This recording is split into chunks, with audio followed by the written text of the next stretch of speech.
Good morning and welcome to Resolutions for Recovery. This show is dedicated to the prevention, education, and empowerment of substance use disorder. So today, it is such a great honor to have my good friend Kim Laube here, and you know how I love Kim Laube. And we have Shari Santorelli. Did I say that right? Santoriello. Okay. Just Shari. Shari is good.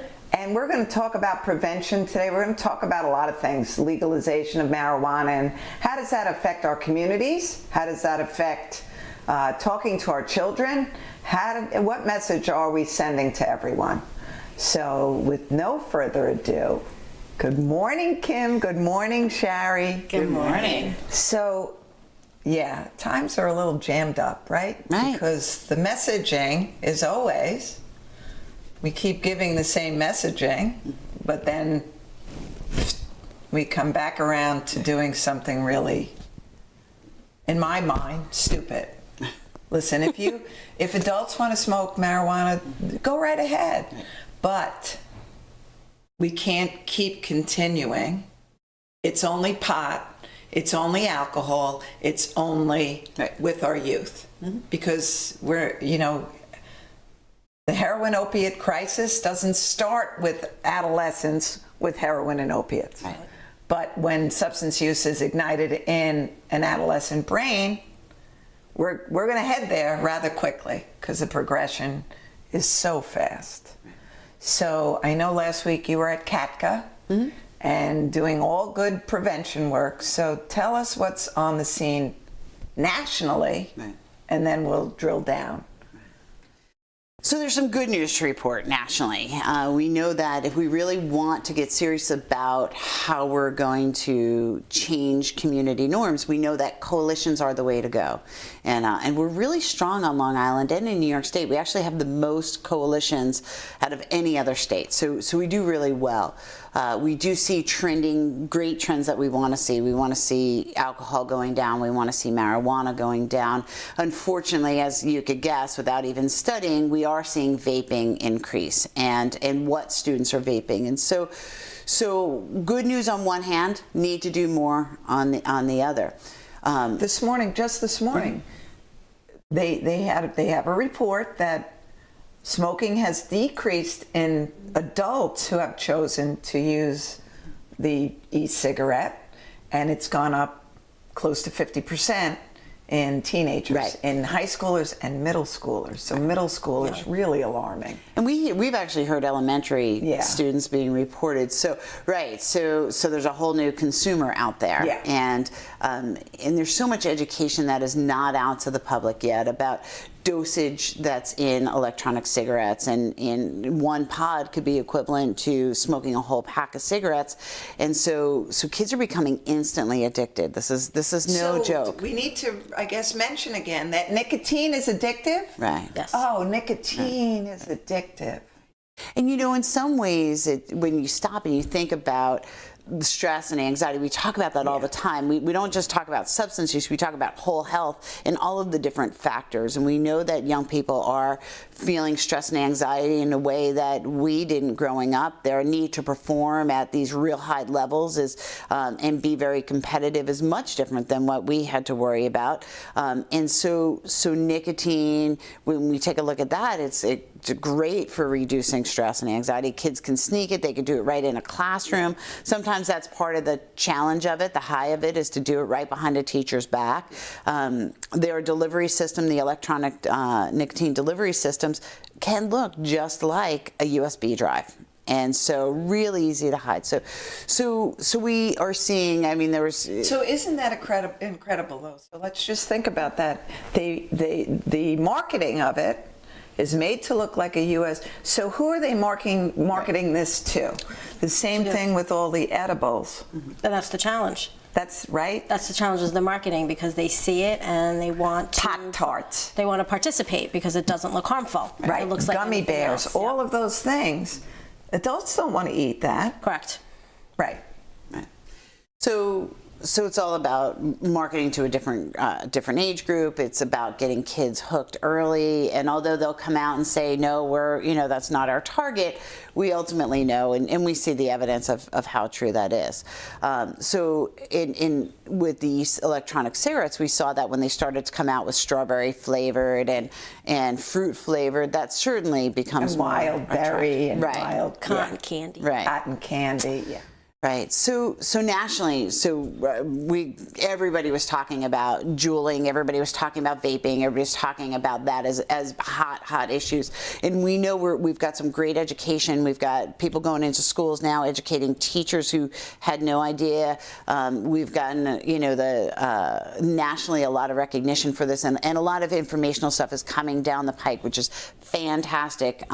This thing got ahead of us, and it was one of those areas that got us by storm, and schools are looking to figure out how to handle it, because one of the things schools tend to do is just suspend for 5 days. And we know that for some kids that's a deterrent, right? For some kids they're like, oh, I'll never do that in school because I don't want to be suspended for 5 days. And for other kids, being suspended for 5 days is not really a deterrent. It's kind of like welcomed. What it will be is I won't get caught the next time. Right? Yeah. That would be, I would make them stay in school. Right.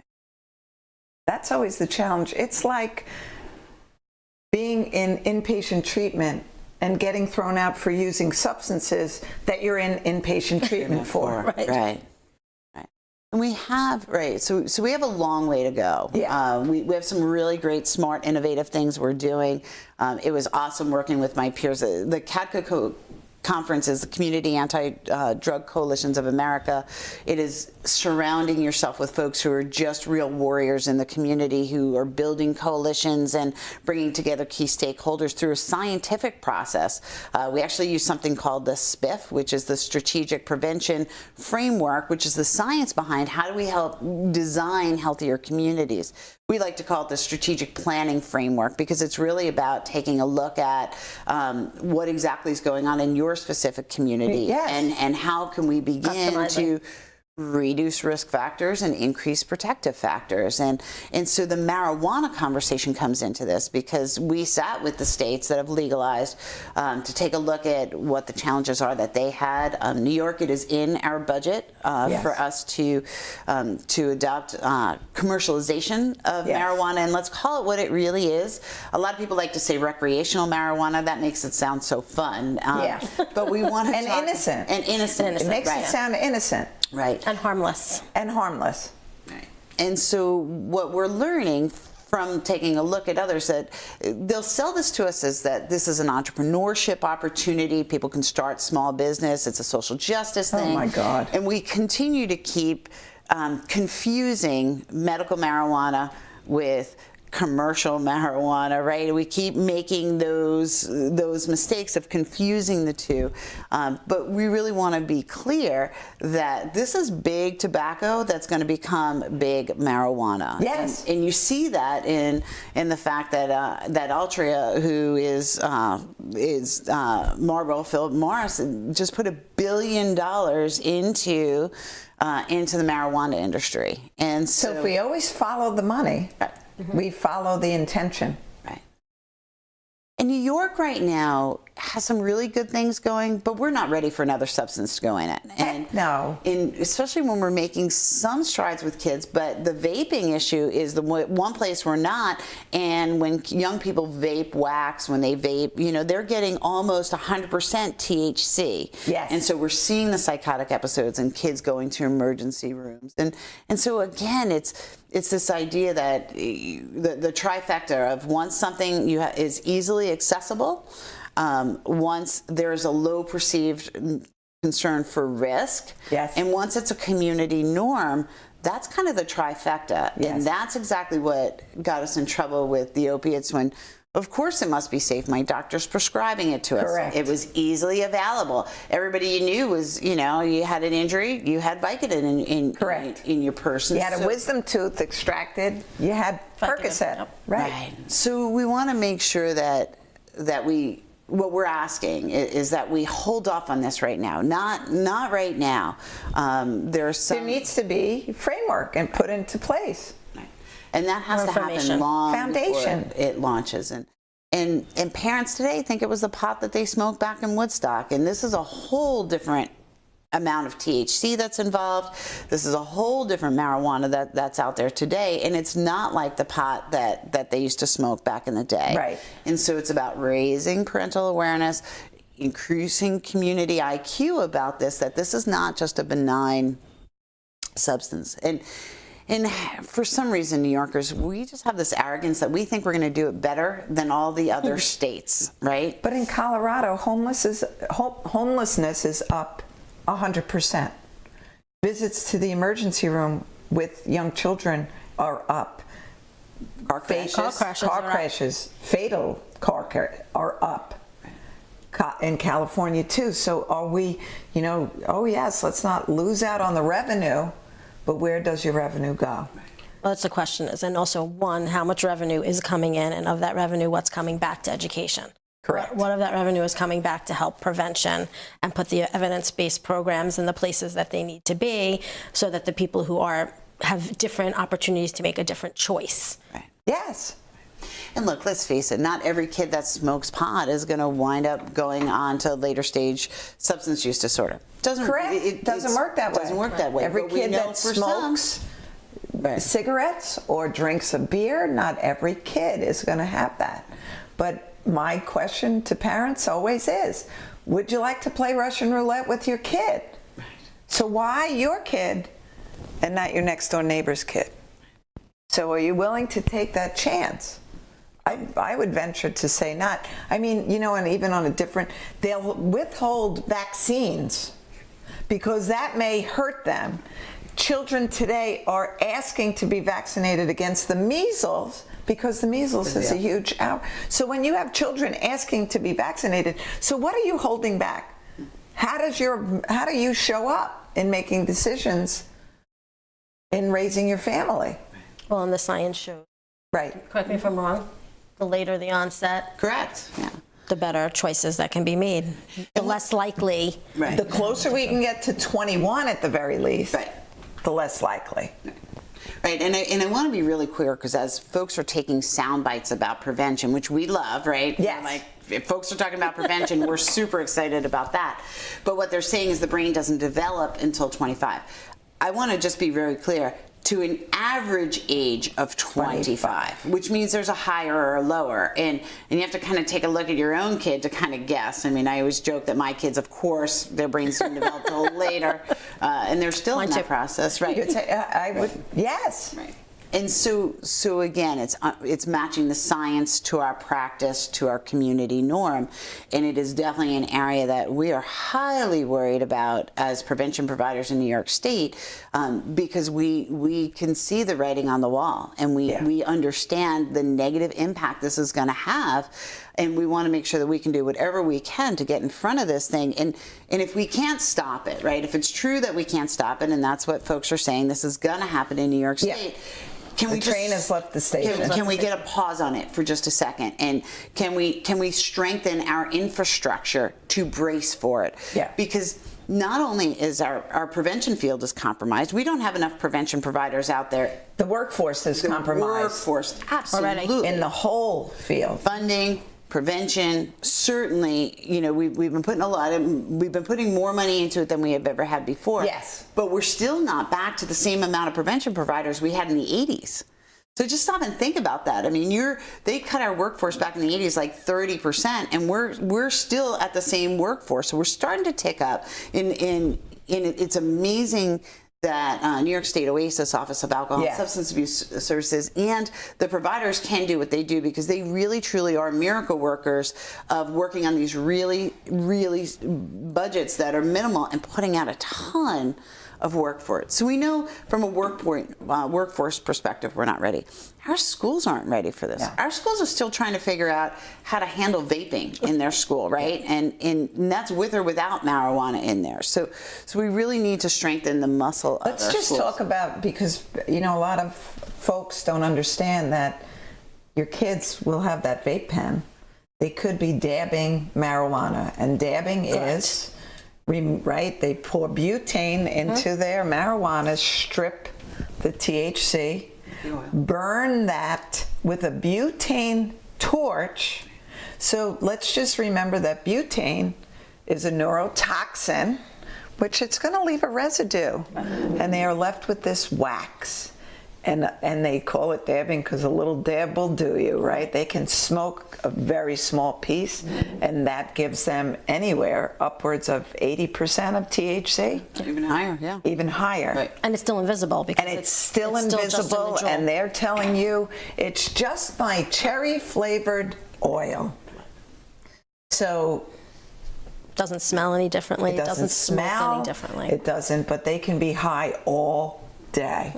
Day after day after day, when you do that to your developing brain, are you going to end up with really high SAT scores? Are you going to be the athlete that you perhaps could have been without substances? Right? Certainly the student, certainly the musically inclined child, the art inclined, whatever your hopes, dreams, and aspirations are going to be compromised. Well, it also compromises your ability to make a sound decision and choose a different coping mechanism. So then you're making poor choices on top of poor choices. Yes. So we mentioned that word then, those inhibitions. So those inhibitions as a teenager, and then you look at your teenager and say, what were you thinking? Well, they're not thinking. They're not thinking. the brain's not set up for it. They can't think on a good day. Right. And let's just call it, we were the same way. Absolutely. We were the same exact way. I read, except me, for Linda. we didn't have the access.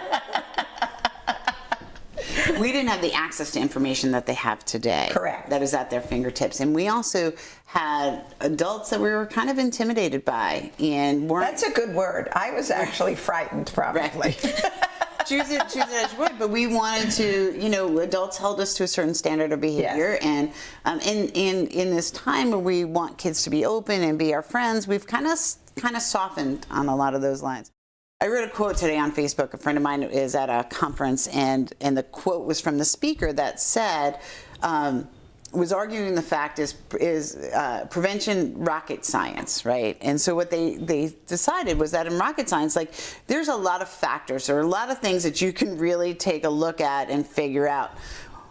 It's hard to predict what an 18-year-old is going to do at a party on a Friday night, right? Yeah. So a it's 14-year-old. Right. And so that's what we're up against. It's this human behavior. It's low perceived risk. It's access to substances. It's peer pressure. It's peer pressure. And once you start to lower those inhibitions, I would venture to say that too many kids wake up the next morning going, what did I do? Yeah. Talk to the teen student how that sort of counteracts some Sure. of that. Or, I mean, I Right. think that's a good. Right. So we talk about all the time. And Sherry, you can talk about that too. I can, but So I'm not Sherry, you know as what, let's well just- versed in it. You are the liaison between Hugs and Fist and are creating the resource tool, really, for the island. Yeah, it's called the Long Island Addiction Resource Center, which sounds like a really nice building, which it is not. It's just It is just a virtual, searchable database.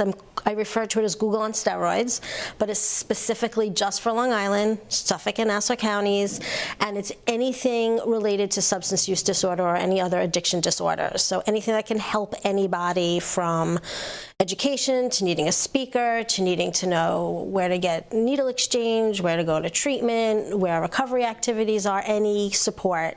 It will be on this website. That's awesome. Yeah, we're hoping for a release within a month or two.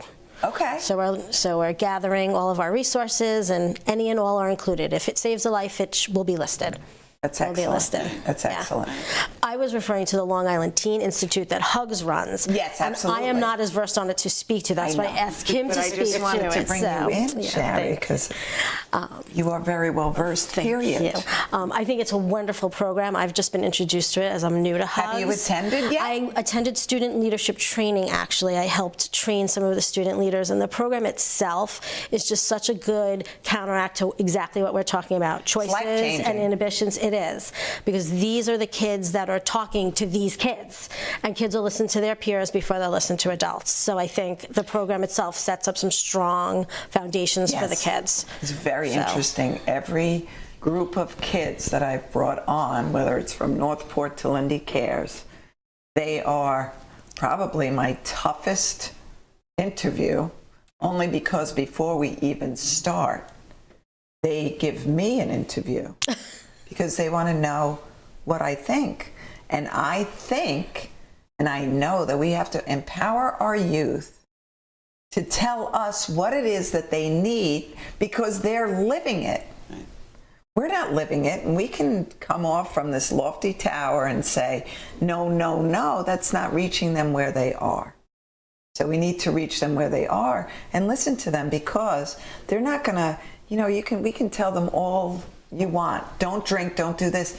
But if they already have, or if they are, how do we bring them back down Well, and it's to their where we need friends. to be? And it's their friends. It's their friends. It's their friends. There becomes this question that we as adults have to help them shape and answer, is the then what, right? So if we're going to say don't drink, don't go to parties where it's that, well then what? And so it becomes really important that we help them facilitate what that could look like, why that is important to have that. But what we find more and more is we're working with young people. When you're the kid who says, I just choose not to drink, it's just not my thing, I choose not to smoke, I don't make opinions on it about anybody else doing it, it's just not my thing. The challenge is sometimes, how do we help them socialize and find what they can do? And how do we help them feel like this is a really good decision that they're making for themselves? And how do we support that? Because oftentimes they kind of feel like they're wrong for feeling that, and they feel like they're isolated. They're bullied and they're belittled, and there are a lot of things. Peer pressure is super tough, And you our don't digital- ever want to be the outsider. No, and our digital landscape has made it easier to do that. Yes. All across the board. Yeah. So you're right. Where do they go? And, parents can say that all they want. But if you're coming home every night and saying, well, I had a bad day, so I'm going to have a few glasses of wine or a few beer. It's what we show them. How do we do that? We have to show them good choices. We spend a lot of time with parents talking about how do they help kids build their personal health policy? How do we create a family policy around substance use? And sometimes parents don't want to talk to kids young enough because they don't want to ruin their innocence. But there are ways that they can teach health policy when they're younger and just reinforce that this is our family's health policy. Our family's health policy is we wash our hands before we eat dinner. We wash our hands after we use the bathroom. We go to the doctors for checkups. Yes. We make sure that we exercise and we stay in motion and that we're adding good, healthy foods into it. This is all part of our comprehensive health policy that gets As a family. reinforced time and time again, and that this is just how we do us in this family.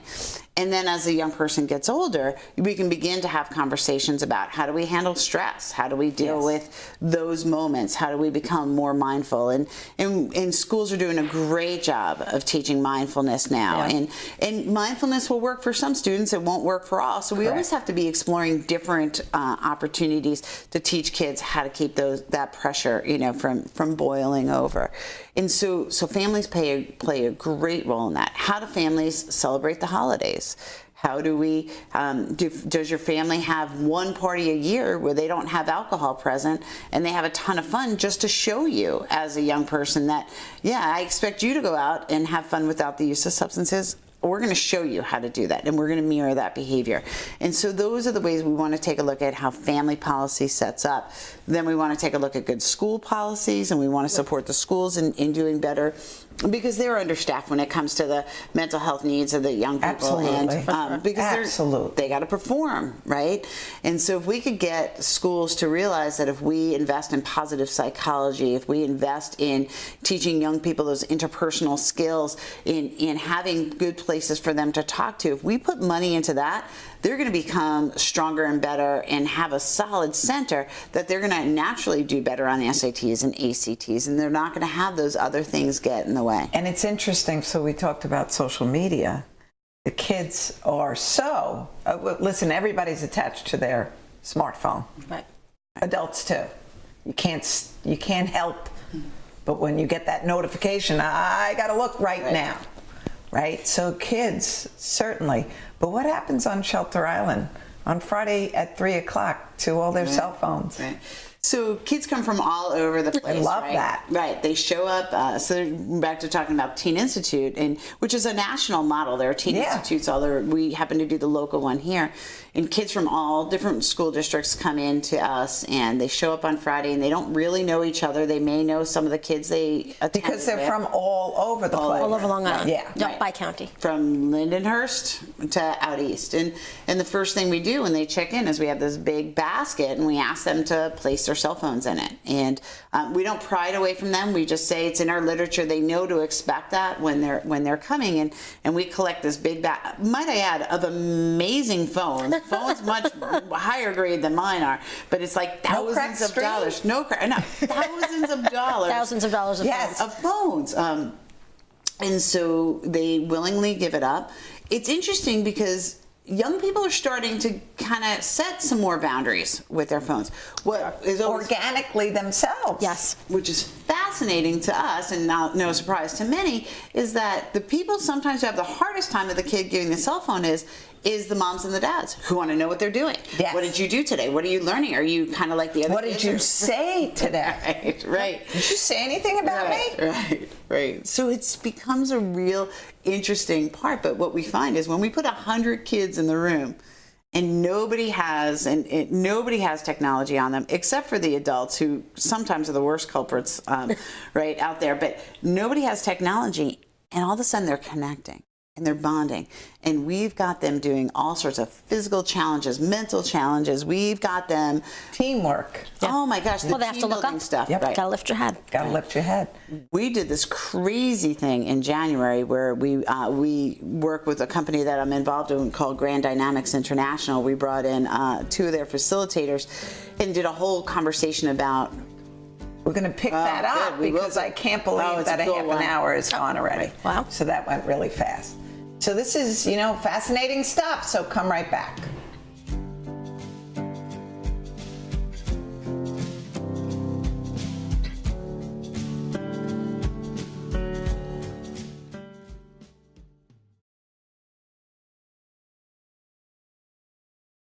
One, two, three. Long before my dream of playing professional football became real, addiction impacted my family and nearly destroyed it. As a New Yorker, I can tell you that all our communities are being hurt by addiction. New York State is leading the fight in combating addiction, providing help and treatment regardless of your ability to pay. For more information, visit combataddiction.ny.gov.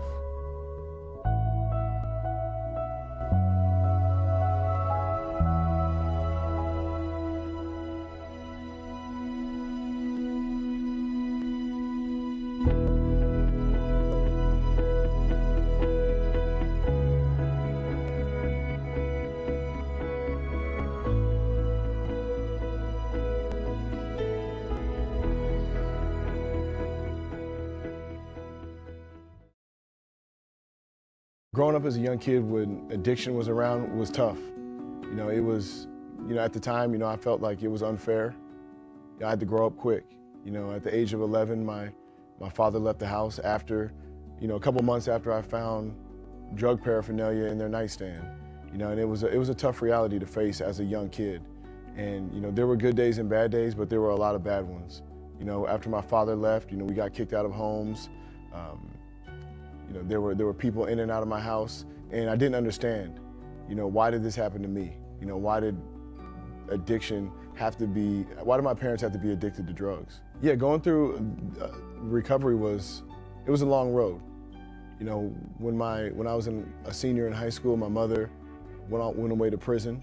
I had to go through my college recruiting by myself. I had to go off to college. My friends' parents took me to college. And so it was tough going through those times. But when my mom decided that she wanted to change her life, she wanted to get help. My mom got sober in prison. She got out of prison and gave up drugs and regained her relationship with God. My mother works for the church now, and we have a great relationship. I tell her every time I talk to her how proud I am of her and what she's accomplished. She's a tough woman. She's been through a lot, but the things that she's done after prison have been amazing. You know, I'm so proud of her. She got her associate's degree. We have a great relationship. She's a great grandmother to my nieces and nephews, to my children. She's always there for me when I need to talk to her, and we have a great relationship. For a while, it looked like, you know, when you're in it, when you were in the addiction part of it, I never thought my mom would be the same. But there is a light at the end of the tunnel. You can change your life, you can get help, and you can have a better life and regain those relationships and have a positive effect on those people around you. You know, I look at, you know, when I go through tough times in my life, I ask myself, what would my mom do? Because my mom has been through, you know, I always say my mom has been to hell and back, and she's doing great, and I'm thankful for it, and I'm proud of her. My father as well. You know, I didn't have the best relationship with my father. When he left the house when I was 11, he left us with no car. I didn't speak to him for 3 years, and that was probably the toughest time of my life. But we gained that relationship back. My father's been clean for 3 years. His health is doing better. He's trying to be a better grandfather, trying to be a better father. And, you know, I forgive him. And our relationship is, you know, we're back communicating, and I love it, you know. I tell him I'm proud of him as well, because it's a tough circumstance. You know, it's easy to look at someone who's in addiction and blame them, and blame them for the choices they make. But it's the drugs, it's the alcohol that have a hold of them. And it's not, they don't want to be in that position. You have to understand that. They don't want to be making these decisions. They don't want to put these people in jeopardy. They want to get help. But once they decide to get help and to do something about it, there's great things that can happen at the end. Yeah, recovery is possible, and it happens to a lot of people. You know, you'd be surprised at how many people are in recovery right now that went out and got help. People out there that want to help you if you're in recovery. You know, there are people all over who you have no idea went through, they've been affected by it. You know, whether it's a family member, a friend, themselves personally, if they went through addiction. There are a lot of people that are going through issues that you've been through. So don't be afraid to ask for help. There are a lot of resources out there that can help you and get you the right treatment and to get you back on the road to recovery.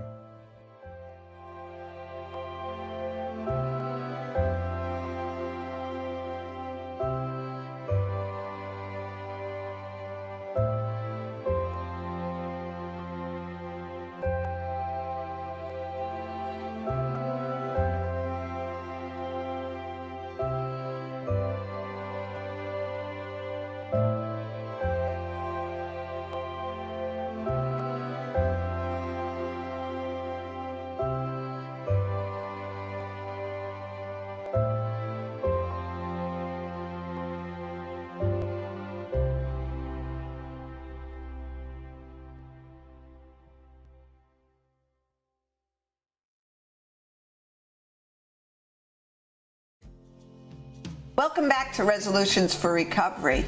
So we have a lot to cover, so we're going to go right to Kim. Finish your thought, and then we're going to... I know. Wait for me to finish my thought. We might be here a while. We have so much to discuss. So. Well, there's such great stuff going on. So before the break, we were talking about this program we did in January with Grand Dynamics International, and they're a team building company that works primarily with high-end corporate team building work. And so what we did was we adopted one of those programs to introduce it to our youth. And so two facilitators came down and had a whole conversation about climbing mountains. And they happen to both have climbed mountains and spent a lot of time outdoors. But what they talked about was the metaphor for the mountains we're climbing in our life and what are our challenges. And for our young people, what we talked about was what were their personal challenges that they had to climb and overcome, but also the challenge of motivating communities for change. Motivating communities to say, wait a second, we want to talk about drugs and alcohol in a meaningful way and change the community norm, right? And that in itself is a huge mountain to climb. And so after they did that, we did some really cool team building things. But then the kids were brought through this exercise where they were tied up with one another in teams of 10. They had these foggles on that they couldn't see through. We walked them across the camp on Shelter Island into a room that the wind was blowing. It was a complete storm scene. from a fog machine and lighting and thunder. It was amazing. You would have felt like you were in the middle of a storm. And they had to work together to assemble a tent while they couldn't see. So they needed to rely on communication. They needed to figure out, how do we take a breath and work together when things start to get frustrating.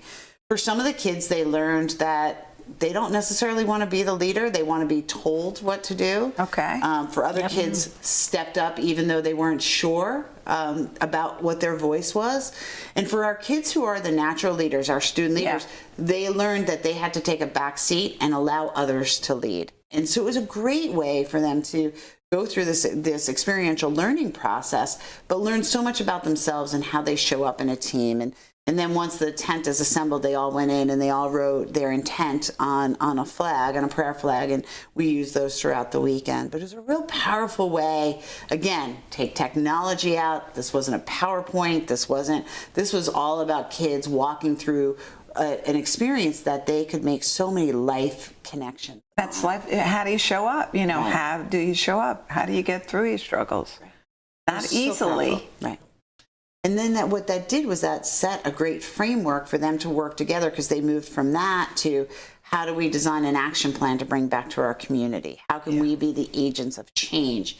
How could we be, champions of positive youth development?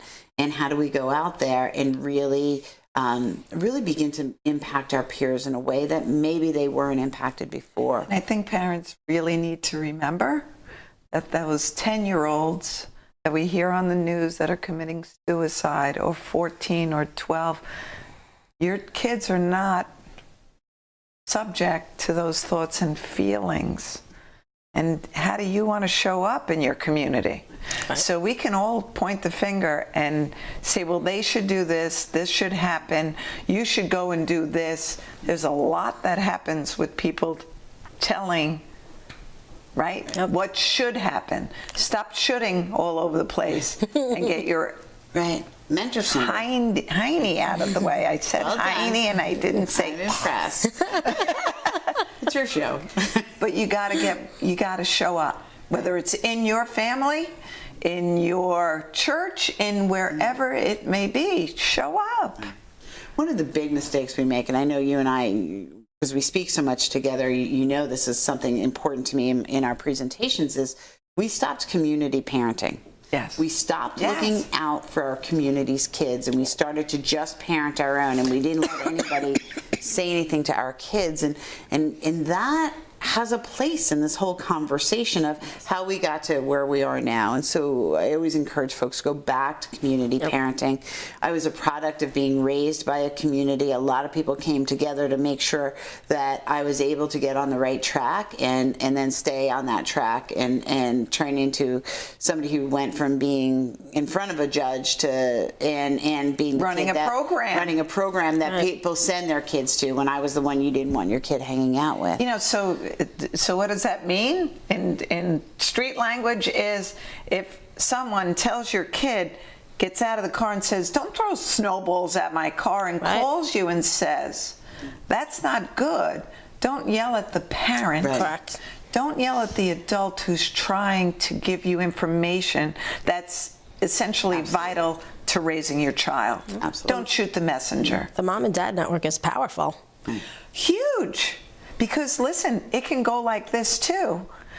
Everybody's allowed to ride to wherever. Mm-hmm. I'm the only one that can call the friends, and then you'll find out, oh, I don't want them to ride there either, but they told me that when 2, 3, 4 parents get together, there's the power. Right. Sure. You 4 are not going. I don't care what the rest of the world is doing. Absolutely. For a long time, we referred to it as helicopter parenting, where the parents would just kind of scoop in and save the kids out of the situation. Now the parents, we now use a term called lawnmower parenting, and that is what this generation does. I love this. Of parents, is where we kind of clear the field, so the kids have no adversity and they don't have to deal with anything. And what we're missing in that opportunity is to get that resilience muscle built. And one thing we know is kids have real good resilience, and if we make things things easy for them all the time, they're not going to know how to handle when the real world tells them no, or they're up against a challenge. And so I think, again, it's one of those areas we need to help build parent muscle and skill in we get that, look, I've raised mine, and it's exhausting, right? And there's no handbook and all of that. I think now is a time when we need to stop and say, we can do better. Let's talk. But the most important thing is your kids get hurt in life. Yep. They get hurt by circumstances. They get hurt by their best friend saying, I don't want to be your best friend anymore. Absolutely. At whatever age that is. You don't want to fix that. You want to stand next to them and say, I'm sorry that you feel like this. Right. Can we do something? Let's talk about it. Let's go watch a movie, and let's not even think about it. And let's wait till tomorrow. You're home, you're safe. That's the messaging we should be saying. Not you calling the other person's parent and saying, how dare you? There's no lesson, Well, there's no tool life's that goes gonna in your happen. toolbox then. Right. You're setting them with an empty All toolbox. teachers aren't going to like your child. I know that's a huge surprise, but they're not not. like every teacher. They're not going to Right. like every teacher. That's just called life. Right. It's finding your ways to adapt in adversity that really So important. so important. So important. But I want to ask you about pot shops. Right. So back to, our readiness as a state to deal with this. So when you really put a face on it, so we talked about schools, we talked about parents, but I also want to bring into the conversation about what is our community ready for, right? One of the things about the New York State bill that's out there is, in order to opt out of being having pot legalized in your area, you have to have a population of over 100,000 in your village or township, and that Does not work for us. unfortunately limits a lot in Suffolk County. It'll limit a lot in Suffolk County. It'll eliminate virtually everything in the North Country, in Western New York, in all the upstate places where there already is huge challenges with alcohol. Right. So I've been asking people to think about what their main street looks like. Just think about what your main street looks like and how comfortable and okay they are if a pot shop just opened up right on their main street, or in every gas station. I mean, we know gas stations already are filled with alcohol and electronic cigarettes and bath salts and things that are already illegal. Right. And that's the hard part is, again, we kind of think we're going to do it better in New York. And my challenge to New York is, have we done well with it so far, right? Yeah. And so giving the opportunity for us to take a look at, do we really want pot shops everywhere? Now, I will share with you, in Colorado, there are more pot shops, and they have a lot of opt-outs in Colorado, but they have more pot shops than they do McDonald's and Starbucks. And just think about that for a second. More Starbucks? Right. More pot shops in Colorado. Right. And so again, maybe we'll do better here. Maybe we will. But the examples we see across the country have not indicated that, right? Yeah. So do we want to take a look at our workforces? Are they ready for this? Start to think about your bus drivers, your nurses, your surgeons, your teachers. And what kind of workforce policies are going to go into place? Because we know pot stays in the body much longer than other substances. Let's just talk about law enforcement for a minute, because I don't know about you, but cars just don't drive into houses or gas stations or all of these things. That just doesn't happen. No, they have a human operator. They have a human operator. And I'm going to venture to say, this may sound crazy, but they're probably under the influence. So you are crazy, Linda. I think about, my daughter has 3 little ones. So a family of 5 could be decimated by someone who opts in to smoking and driving. Driving. And here, legally. So, it's not going to be legal, but how do you enforce that? And the machines, to be able to listen, if you're driving under the influence of alcohol, you can opt out of of blowing, right, your alcohol until much later, whereby it could be lower than Right. what it is at the scene, because there's all those little ins and outs within the system. Because I don't want to be convicted, and then how do we show, so the answer isn't get them off of a DWI or under the influence of drugs. That's the consequence that could save so very many lives. Yep. And we lose that lesson. So, as I listen to law enforcement experts, when chiefs of police, I'm in conversations with them regularly. Here's where they're concerned and they're worried. First and foremost, we have a shortfall of DREs, drug recognition experts. Matter of fact, we have a police department on the East End that's over 100 people, servicemen large, and there's not one DRE on staff at all.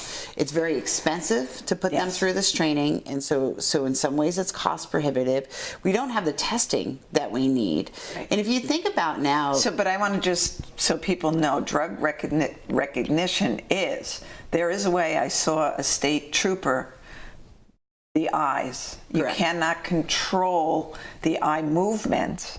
Right. You may be able to screw around with your pupil size, but your eyes make certain movements. There's very specific things that your body involuntarily will do, and they can pinpoint that you're on that. Right. And it's extensive training. Yes. And that is and expensive training. Expensive. And that is why we don't have enough. So we don't have enough drug recognition experts. You already find now if you're driving down the LIE, you can be behind a car and all of a sudden you can smell it coming at you, right? Yes. So the other part where law enforcement comes into play is you have a banking issue with a cash business, right? And so, because you can't use federal money. Oh, because it's just, that's right. It's still federally illegal. Right.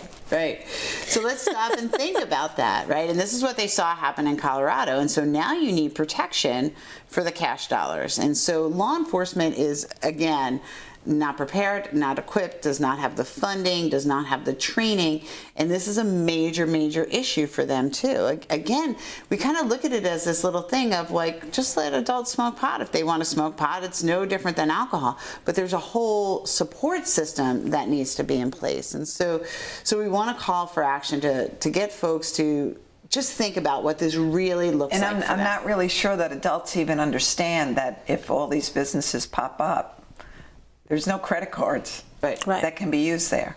And all that money cannot go into the federal banking system. It can't go into any bank. But we also have these businessmen that are going to show up to take care of this problem. So it's all not okay. I always say, because you've heard me, if the alien ship came down right now and took a look at us as a society, what would they report back? And again, there's some really good things we're doing out there. But this one is one of those not yet. Right. It's sometimes not ever. But I really want to talk about, we need a pause on this. And one of the ways, hopefully, we can is if people start to really think about what this looks like in their community. Yes. When they put their kid on the bus, when they go into the hospital, when they start to really put a face of, could that person have smoked within the last 24 hours? Could they have smoked within the last 72 hours? And we had bus drivers, though, that were dealing drugs out of their buses. Right. And addicted to heroin and opiates. They're driving your kids. I don't think I'd be okay with that. Right. So what folks can do is, if they feel strongly about it, they can put a call in to their local assemblyman and their senator and just kind of say, hey, let's just take a break here for a second. Let's make sure that we're ready, that we're not in this, shoot, ready, aim mentality, that we move to ready, aim, then shoot. Even dealing with people who are struggling with heroin and opiates, medicine-assisted treatment now is It works. But if you work for Con Ed, or the Long Island Railroad, or the MTA, or the PATH, there is a lot of jobs that you can't go back to work on an MAT. Do you really want people, do you want the conductor of the Long Island Railroad smoking pot? Because that's okay. Because he can? And then what does it become? Is that discrimination? Because you know that this will also become one of those things. Sure. Because every issue becomes, how can we litigate it? How can we get past it? How can we get under it or around it? Right. And how do we break through the stigma? And oftentimes we just look at stigma very, very linear. And what I want to have folks do is take a look at the different kinds of stigma. There's the personal stigma, this belief about yourself that you start to build after repeatedly feeling rejection, right? There's the structural stigma of, what if you're on MAT, where you can work, where you can't work, or again, you brought up a great point earlier. If somebody's in treatment and they use, and then they're removed. So sometimes the policies we have in our structures, in our system, actually feed a stigma and a resistance to a population, and then of course societal, right? Yeah. People's ideas that we have, and we know as we listen to parents and families and folks who we're trying to get help, we know that one of the big reasons they don't is stigma, and that's precisely why New York State OASIS developed the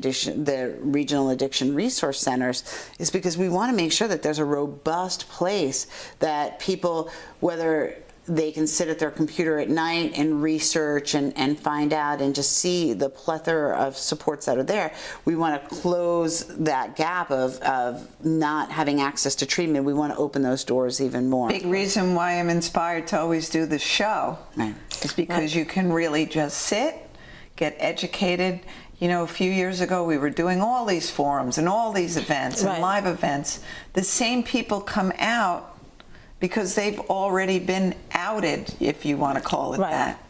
So the person who's sitting at home going, oh man, I would love to go to that, but I can't, because if someone sees me there, then they're going to know or think that I have a problem. Well, we've already learned that substance use disorders don't discriminate. They don't discriminate, and everyone's struggling with it, but it's who comes out. Your old-fashioned vision of who that used to be is not even close to accurate. Correct. It's the straight A student. It's, that's the Natalie Chiappa. It's the Thomas Ventura. He was the golden boy and all of these things until he had a problem. Then we were that bad family. The bad family. Don't hang out with them anymore. And it's so far when your community should scoop you up and say, we got you. Take care of Thomas. We'll take care of the other two kids. We'll get them to where they need to be. We want you to really be focused. Let them, don't worry about it. But they ostracize. And it's still, unfortunately, going on. Right. And so it's a disease that tells us we don't have a disease. It's a disease of isolation. Yes. And that's how it grows. In that cold, dark, damp place, it festers. So it becomes really important that we have resources that are ready at your fingertips to take a look. And now what I love about what the Regional Addiction Resource Centers are doing, there are 10 of us in New York. We are the one on Long Island. What we love about it is that recovery coaches can be listed on it. We love peer navigators can be listed on it. I'm on the list, aren't I? You are on the list? You're number one on the list. Of course. Sherpa. Yep. Well, we're part of Sherpa, and you talked about mountains before. And that's why the Sherpa program is named the Sherpa program, because you can't navigate the Himalayas without a guide. And I tell parents all the time, I do this simply because I wish I had me to hold my hand when you're going through things and say, it's okay, take a breath, we got you. Okay, you're okay. We're starting to realize that the problem clearly isn't just the person who has substance use disorder. It's family issues, it's community issues. We need to meet those people where the problem is. Because the identified person hopefully gets treatment, but when they choose not to, we still have to fix a family in a community and cut down the number of victims. The two statistics that always get people's attention when I'm talking, and the two statistics I think that drive the passion for my work. The first one is that 90% of anybody who has substance use disorder began drinking in their teens, right? They began with whether it was alcohol, marijuana, now you're going to see Cigarettes. Of course, right. So you look at 90%. It's a big number. And if we take a look at all of the other chronic illness there, if all the other 9-0. 9-0. Okay, I'm just saying it again, louder. So if we look at any other chronic illness, and if there was one particular common denominator, we would take action on that. Like, for instance, and I use this all the time, if we said that 90% of anybody who had diabetes ate sugar or ate a Twinkie when they were 15, 16 years old, we would make sure that not one 15 or 16-year-old ever got their hands on Twinkies, because we knew of the inherent risk. Well, we know that stat to be true of those who have substance use disorder. So that's the one stat. But I think the other stat that drives me even more is even sadder, and that is 90% do not get help. There's no other chronic disorder that has that stat to it. I know. And a lot of it is, unfortunately, access to treatment. And people really, really, really need to understand something. An insurance company will always say no until you get bigger and badder. Right. And just call me. I love being your advocate, because I love ripping them to shreds. Because unfortunately, I was told, you know, my little cup of ashes is failure to receive treatment. You don't want to join my club. So we will fight the insurance company, number one, and we have Oasis and Rob Kent on our side. We have the state's attorney general on our side, and I've learned it with my arm, for God's sakes. They will say no to discourage, dissuade, push you back, and most people will give up. I don't knock me down and then be careful, because when I do stand back up, I'm a little bit bigger than I was when I got knocked down. So that's who you need to be to show up in your community. Right. We have to be bigger and better than all the obstacles that come by you. You can't, this is not a time to be a shrinking violet, unfortunately. And if you can't do that, then you join with other people who can do that for you and with you. Yep. And there's always stuff to be done. Like, you know, certainly for some of us, we don't have an issue with being shrinking violets ever, right? And we still need a whole support team behind us, you know, helping organize, and whether it's through emailing or through rallying the troops, or just sitting one-on-one, having conversations with people and letting them know what resources there are. So there's so much to be done. And so whether you have a loud voice, or if you don't have, but if you're that mom that really has a voice in the PTA and say, we have to do something about this. And you change 10 people who change 10 people who change 10 people. You've changed your school district. Right. How do you get involved? It's not on a federal level. It's not even on a state level. It's, you know, we took that picture, right, up in Saranac Lake when we threw the rock in and watched the ripples go out. That's right. Just be that first ripple. That's where we need to be. And was that the perfect ending to the show? Be the ripple. Right. Yep. That's all you have to be. Ripple effect. Yep. Ripple effect. Call.